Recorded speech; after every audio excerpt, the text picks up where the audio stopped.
What is the most pants shitting paranormal experience you've had? I dated a girl who lived in the house Aaron Burr hid in after killing Alexander Hamilton. I always said ghosts were BS, but that place was haunted. AF. Middle of the night. Nobody else in the house but us. I'd hear footsteps, hear whispers, and see shadows moving room to room. Doors would open and close. Shit would fall off shelves. One night, I was playing with her dog, rolling a tennis ball into the next room, and the dog was rolling it back. Bounce, bounce. Nothing for a few seconds. Bounce, bounce. Ball comes back. I did that for like 15 minutes before I realized the dog was behind me asleep. Then the door slammed. I went straight home. My mother-in-law insisted that her house was haunted, as she kept seeing this creature, which looked like a dog walking upright. I have a science education and was in the middle of trying to explain to her many possible explanations for what she has seen when a ghostly dog-like figure standing up ran across upstairs, which was visible from where we talking. I had no more words to say. Night.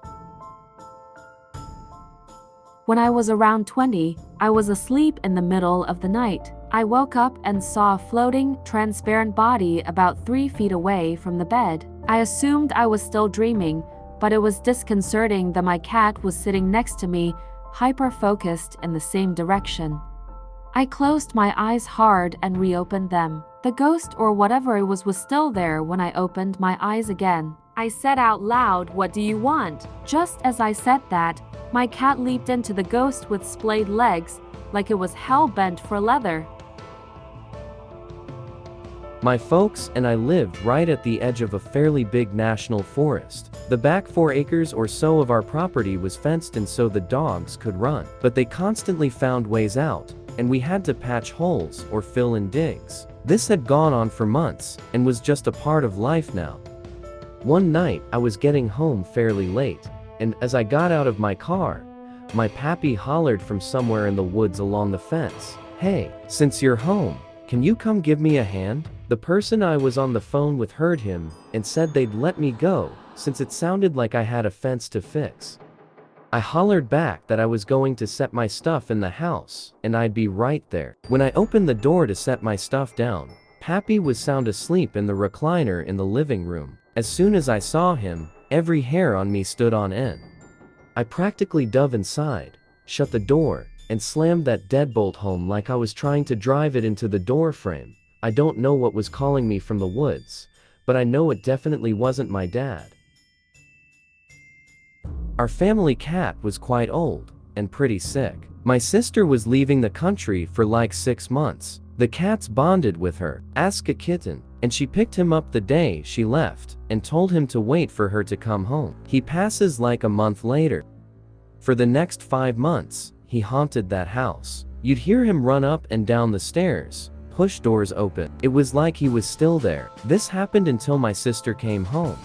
Then it happened once more for her, and that was that. The little guy waited. When I was 6, my family lived in Germany. Dad was in the army. In the middle of the night on July 6, 1980, I walked into my parents' bedroom and said, "Uncle Daryl said I'm sorry and I love you."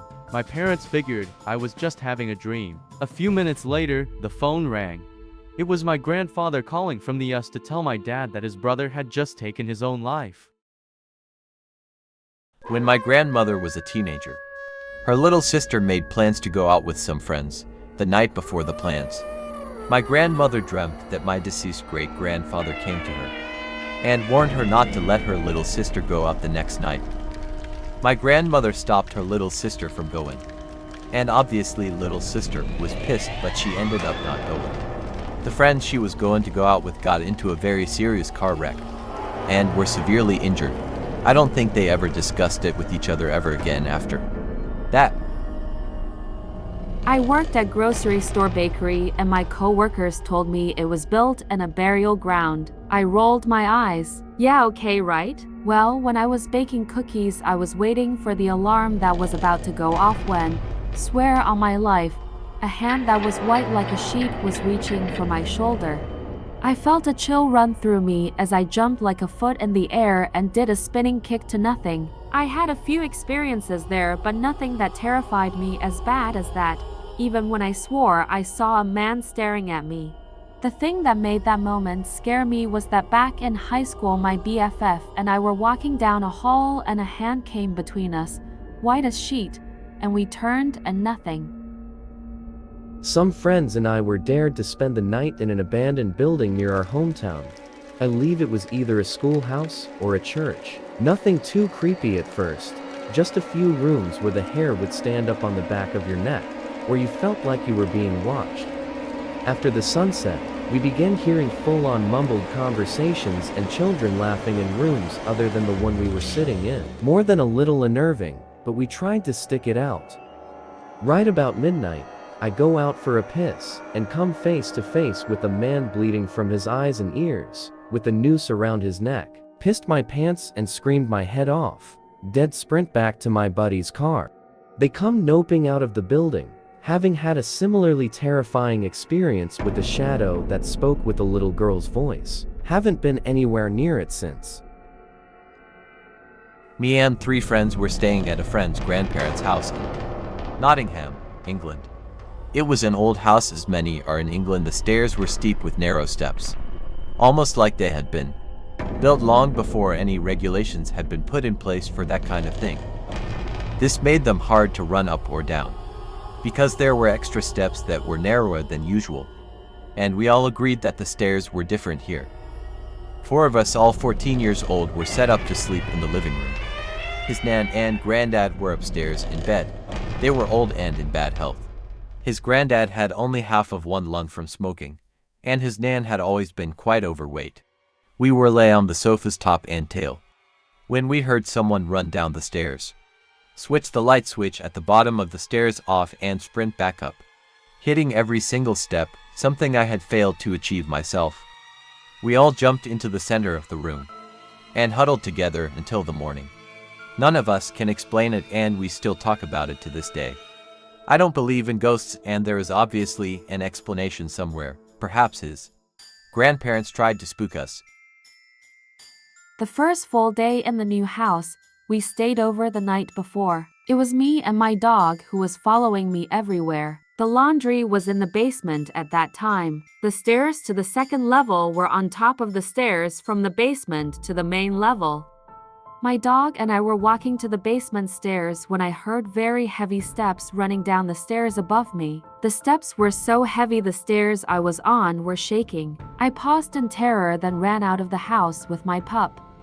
After that, it was voices, things moving and falling, cabinets opening, heavy scents, etc.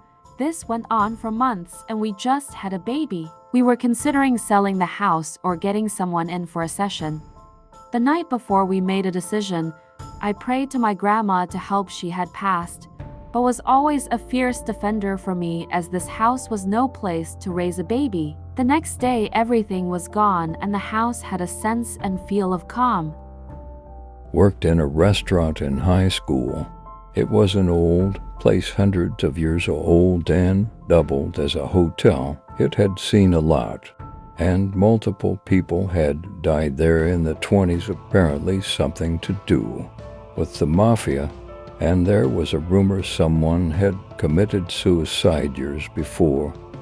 After all the guests left, we'd go around the main dining room and do some last-minute tidying up once everything was bossed and cleared. This included blowing out the candles at each table. The main dining room was linked to the lobby by a pair of double doors. I always locked them after we were done. There was only one set of staff keys. After locking the doors, I walked over to the bar room to divvy up tips with the rest of the staff. I was over there for a few minutes when I heard a huge crash and a laugh from the dining room area. Figuring someone had just dropped a tray, a few of us went back to check. The doors were still locked. There was no spill or broken dishes anywhere, and all the candles on the tables were relit. In high school, my friend told me her house was haunted. I thought she was paranoid. One night, I stayed over. We were up playing video games late into the night. At some point, I needed to pee, so I walked across her house to the bathroom. In the living room, her little sister's toys were scattered in the floor. The TV was still on, with the volume muted. There was a naked doll laying in the floor, one of those dolls that talk when you press its stomach. When I walked past the doll, it immediately said, "Hi, wanna play?" Very weird timing for it to say this to me as I entered the room, but I told myself that toys malfunction sometimes and it was nothing. I continued to the bathroom as the doll continued to rattle off different phrases it was programmed to say. I could hear it still speaking while I was in the bathroom. I still felt a little weirded out and decided to wait for it to stop talking before walking back to my friend's room. It did not stop talking, so I mustered the courage to walk back through the living room, past the doll once more. This time, when I walked by, it said, "Bye-bye," so I ran the rest of the way back to my friend's room. I don't know if that was actually paranormal or not, but it certainly made me want to shit my pants. Worked in a restaurant decades ago with a lot of Civil War era and earlier historical significance. There is a friendly ghost who is just mischievous and likes to hide or steal things, turn lights on or off, etc. And then there's something else.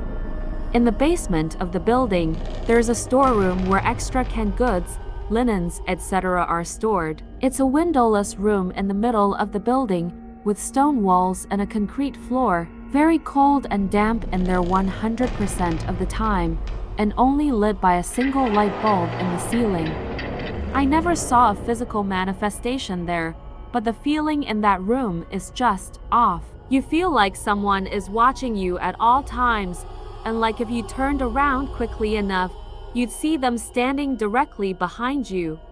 I had to go down there at least once a week to get various items, and the feeling was the same every time. Outside that room, all was well. Even the dark, narrow hallway was not at all intimidating, just a hallway. But that room Happened when I was like 13. Came home at night and noticed that my dad forgot to lock the back door and all windows on the first floor. Just my mom and I in the house. Dad was out of town.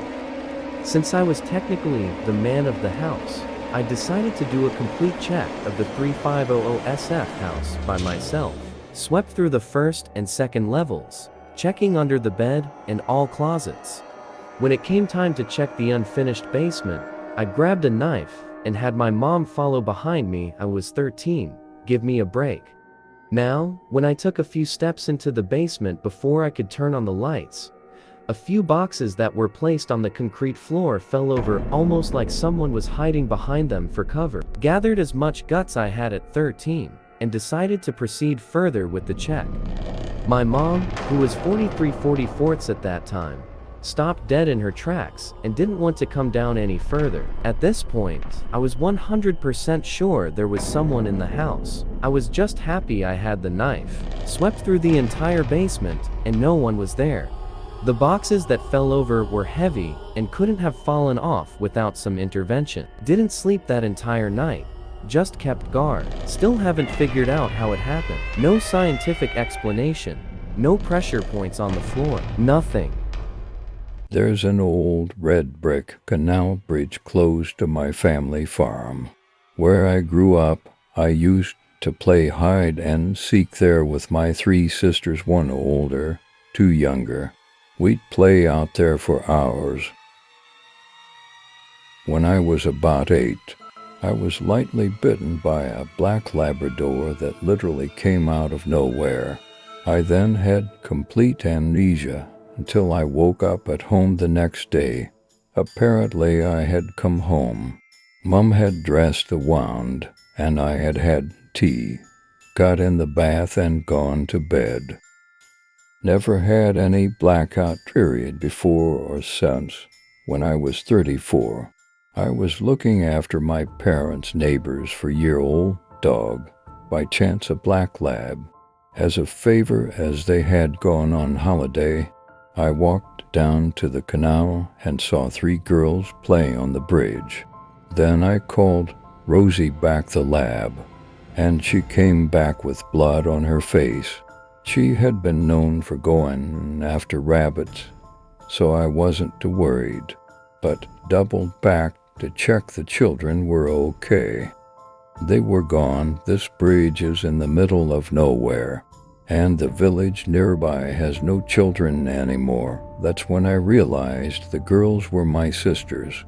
I am absolutely sure of it. They had the same clothes, same laughs, same everything. I haven't walked there again and never told anyone.